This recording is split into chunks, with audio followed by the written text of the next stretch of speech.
Hello and welcome. I have for you today from the CMT Trade Fair in Stuttgart one of the most expensive vehicles that you will find in Europe, which is produced in series. To use the German word in series, mass produced. It's not really mass produced because there's not many of them being produced, but it's this thing here, the Palace Liner, this S-Way 400. I'll give you an idea of how much something like this is. We're looking at, there you go, 606,000 euros. There are vehicles which are more expensive than this. I need to point out it's a 10 meters 85 centimeters long, so nearly 11 meters long, 18 tons. It on a gross vehicle weight of 18 tons. And there's a fair whack of payload though within that. Right, so you do need it has the steps which actually come out. You wouldn't carry these steps around with you. And let's have a walk around inside. Note immediately as you come in, you've got a place here to put your shoes or whatever, and they will go in there as you come into the vehicle. Possibly that's if you take your shoes off. Okay, coming in here, we've got this enormous seating area up here with a wonderful windscreen, the light which would come into here, and because you're up a height, it gives you enormous I don't know, appreciation, contact with nature, which to me is what it's all about. There's an extra bed up there. I'm not going to bring the thing down because to show you. I dare say they'd let me if I asked, but in view of the time situation, I'm not going to. But we'll do that on a different day. And here's the view looking down the vehicle. Now, if I come around here, sit on the chair here, and when I talk of the view that you get from the top of this Iveco Daily, it's normally a lorry, isn't it, really? And this, I think this is outstanding, really. It looks like a very luxurious apartment. Wonderful lighting all the way around. I went to the factory a number of years ago. There's a video of my visit to the factory. You can see the factory line, you can see how things are being produced, and if you're interested, then have a look at that. I'll give you a link below to it. Now, this is called the bar layout. It was explained to me why it's called the bar layout, but unfortunately I have forgotten. But as you can see, this vehicle has got two places effectively around the table. The table can be extended, but okay, maximum of 4 people. Got sleeping for 4 inside, and these wonderful chairs amongst, I would, yeah, definitely amongst the best chairs on the market. And you know, also you can pneumatic chairs, you can sort of change them, put them up, and do all sorts of other things with them as you want. Right, let's now walk along here to this fantastically large kitchen here. Huge amount of preparation area here. Now in this case, this one here, it's only got 2 burners. Somebody may say, oh, 660,000 euros and you only got 2 burners. Well, yeah, you could have 3 if you want, you could have 4 if you want. These things are largely made to order, which is why I was quite reticent to use the word mass produced. No, obviously they will build one when somebody wants one. Lid to the sink is very heavy, and over here we've got the second sink, which I think is the point for where you for leaving things to dry in. Under here we've got these drawers, very nicely done. There is a dishwasher in the vehicle. Now the advantage of a dishwash in the vehicle is it possibly uses less water than it would do normally. Now for most people, obviously in most vehicles, the space, that would be a huge loss of space, but in something like this it hardly goes noticed. On the ground down here we've got the Bosch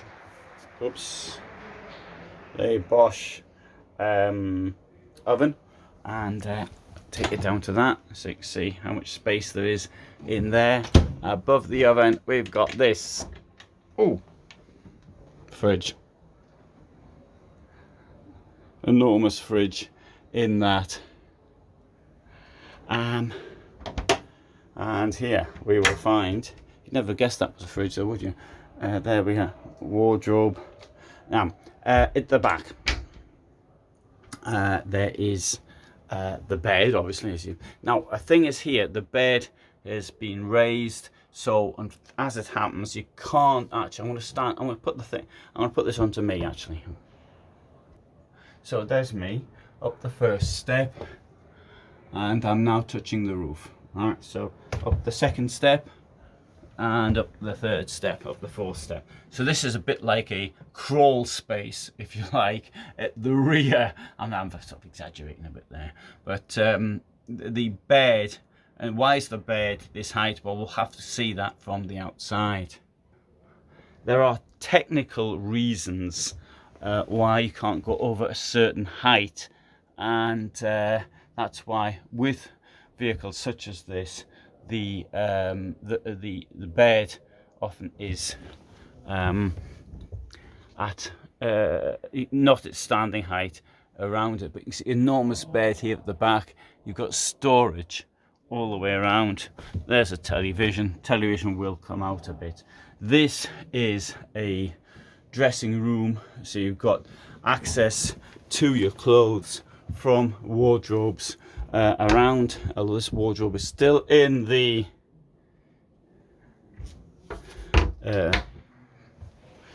still in the bedroom, as is this one here. Oh, there's the safe. Although I think the safe needs to be hidden. That's my opinion. Mine's hidden. In fact, it's hidden so well I can't remember where I put it. Notice here that I've put the slippers. I don't walk in my vehicle in shoes at all, and I ask people to take the shoes off before they come in. And something like this, obviously you probably wouldn't have this carpet down. This carpet's here to protect the floor. Then again, you might want to leave it, but you do lose access to the under floor storage down there. Sink here, storage under it. Domestic sized shower with, that's glass there, and here we will find, there's the toilet. It's a heated toilet. I've noticed all motorhomes are heated in the toilet. There must be something about people needing heating in the toilet. It's got a really big heater there as well. Maybe, I don't know what it is. People need to have a heated toilet, but anyway, that's me. Maybe I'm just a bit odd. I feel I don't need it. But anyway, I'm not intending on spending all that much time in there. This will come across to make a door to close it off, and of course on the other side as well, we can also close it off here. A door here. Oh, there's somebody quite happy outside. It seems that this just seen my last video. There is more wardrobe. Obviously these things here will come out should they need to come out. Now with this video I've given you a relatively quick rundown of this vehicle, but one thing I'd like you to bear in mind is that I have a certain amount of time pressure on me, so I can't do it. This event is about to open, so I can't show you as much as I'd like to show you and go into more detail. But if I get the chance to going back to the factory sometime in the future, then I can do another video on this. But you will find more detailed videos of the whole Morelo range on this channel. One feature I do though want to mention is the cameras for mirrors. Now note they've been put in the places where you'd normally expect to find, so you continue to look to the left, you look to the right. That's an automatic reaction. I think for most of us, I think it would be difficult if the mirrors were directly in front. It would just, I think would take a bit of getting used to. The advantage of having the mirrors inside, I saw something on fuel consumption, and it was an amount which was enormous. The thing is, at the moment I just can't remember what it did, but it was showed an improvement. I can't remember, it was 3% improvement or something like that. It was really very, very big. Mind you, if you buy one of these things for 660,000, you might think, well, the fuel doesn't make any difference. Well, of course it does. It doesn't matter. But I suppose, but for the improvement it gets on aerodynamics, and it may look really small, but I think, okay, something worth considering. I don't know why it hasn't caught on, because the first time I saw it on a motorhome was here at Stuttgart 8 years ago. I think it was, or maybe it was 7 years ago, and it was on a the top of the range Le Voyageur. So anyway, good. Let's have a look around the outside.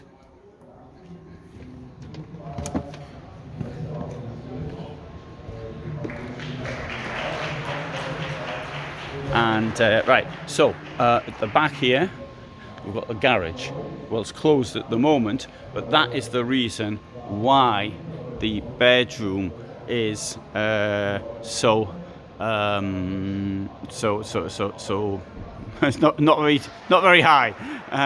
So that for technical reasons you can't really push the thing up much higher. Note on the outside there are places for storage as well, all the way around. So you've got a huge amount of outer storage at the same time. Good. So there you have the Morelo Palace Liner. I'm trying to get a good position here. I like to get a good position, sort of finish off my videos with, and that seems to be reasonable. I'm trying to find somewhere to get the whole thing in, and I'm having their difficulties.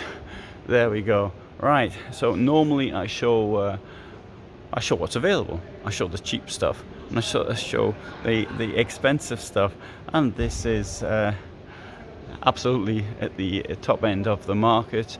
The demand was so great that the factory complex, which you can see in the video I did, which was done in, I think it was 2019, it might have been 2018, I can't remember off the top of my head now, but within like 4 years it's now doubled production area, and the biggest problem has been for finding staff to actually work there.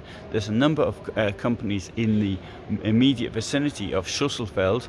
We've got Phoenix, which is over here, for example. There it's Ansbach, which is only 5 kilometers away, and right next to the Phoenix plant there's a very nice Stellplatz, which belongs to Concord, and next to that is the Concord factory. So we've got these 3 premium manufacturers all in the same place in northern Bavaria. Anyway, from me in Dusseldorf, not in Dusseldorf, I'm in Stuttgart, sorry, from me in Stuttgart, thanks very much for watching. Hope you found it interesting, and a lot more information about these vehicles on my site. For the moment, bye for now.